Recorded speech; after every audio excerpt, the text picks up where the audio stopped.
வச்சுட்டு கிளி சொல்றதெல்லாம் கேட்டுக்கிட்டே இருந்தது. என்னது, கேக் செஞ்சா பொற்காசு தராங்களா? பரவாயில்லையே, அந்த போட்டியில கலந்துக்க வேண்டிதான். குக்கு, அம்மா கையில சுத்தமா காசு இல்லடா. காசு கொஞ்சம் தான் இருக்கு. இந்த காசை வச்சு எப்படி நம்ம கேக் தயார் பண்றது? சரி, இருக்கிற காசை வச்சு வேணுங்கிற பொருளெல்லாம் நான் வாங்கிட்டு வரேன். மீனுக்குருவி கடைக்கு பறந்து போயிட்டு அதுக்கு வேணுங்கிற பொருளெல்லாம் கொஞ்சமா வாங்கிட்டு வந்தது. வாங்கிட்டு வந்து நதிக்கரையில உட்காந்து கேக் தயார் பண்ணிட்டு இருந்தது.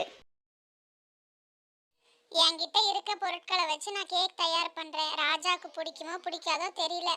என்னால முடிஞ்சதை நான் முயற்சி பண்றேன். அதுக்கப்புறம் அந்த கடல் விட்ட வழிதான். அந்த காட்டுல புறா பலூன் வியாபாரம் பண்ணிட்டு இருந்தது.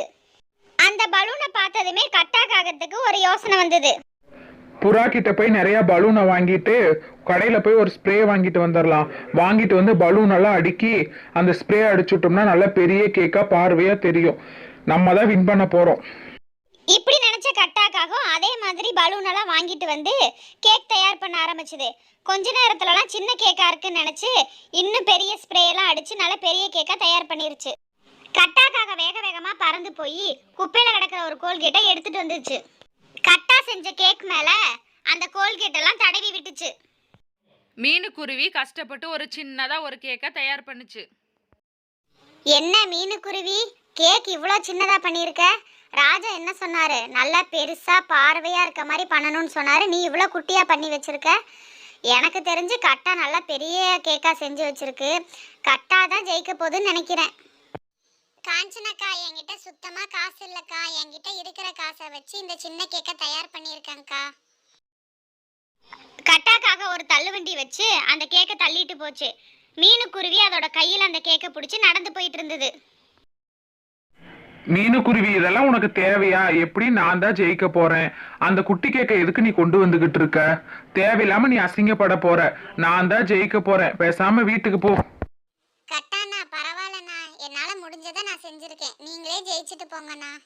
பறவைங்க எல்லாம் அரண்மனைக்கு போயிட்டாங்க. அரண்மனைக்கு போய் அவங்க செஞ்ச கேக்கெல்லாம் எடுத்து ராஜா முன்னாடி வச்சாங்க. இருக்கிறதுலே மீனுக்குருவியோட கேக் தான் ரொம்ப சின்ன கேக்கு. அதை நினைச்சு மீனுக்குருவி அழுதுட்டே இருந்தது. அடடடா, எவ்வளோ பெரிய கேக்கு! என் வாழ்க்கையில இவ்வளவு பெரிய கேக்கு நான் பார்த்ததே இல்லை. இதை சாப்பிட்டே ஆகணும் நானு. ராஜா ராஜா, இந்த கேக் நான் தான் ராஜா செஞ்சேன். ராஜா ஒரு கத்தி எடுத்து அந்த கேக்கை வெட்டினாங்க. வெட்டின கொஞ்ச நேரத்துலலாம் அந்த பலூன் வெடிச்சு எல்லாரோட முகத்திலையும் அந்த ஸ்ப்ரே பட்டுருச்சு. என்னை ஏமாத்தி பொற்காசு வாங்கலாம்னு நினைச்சியா? முதல்ல அந்த காகத்தை பிடிச்சி சிறையில போடுங்க. மீனுக்குருவியோட கேக் எடுத்து ராஜா சாப்பிட்டு பார்த்தாரு. அவருக்கு ரொம்ப பிடிச்சிருந்தது. இந்த போட்டியில மீனுக்குருவி தான் ஜெயிச்சது. அதனால ராஜா ஒரு பானை நிறைய பொற்காசுகளை கொடுத்தாங்க. அந்த பொற்காசுகளை வாங்கிட்டு மீனுக்குருவி பறந்து போச்சு.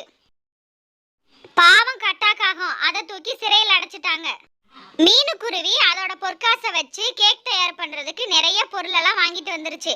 வாங்கிட்டு வந்துட்டு அங்க இருக்கிற குட்டி குட்டி பறவைங்களெல்லாம் அதோட வீட்டுக்கு வர சொல்லி அழகா ஒரு பெரிய கேக் தயார் பண்ணி அந்த குழந்தைங்களுக்கு எல்லாம் கொடுத்தாங்க. இந்த கதை உங்களுக்கு பிடிச்சிருந்தா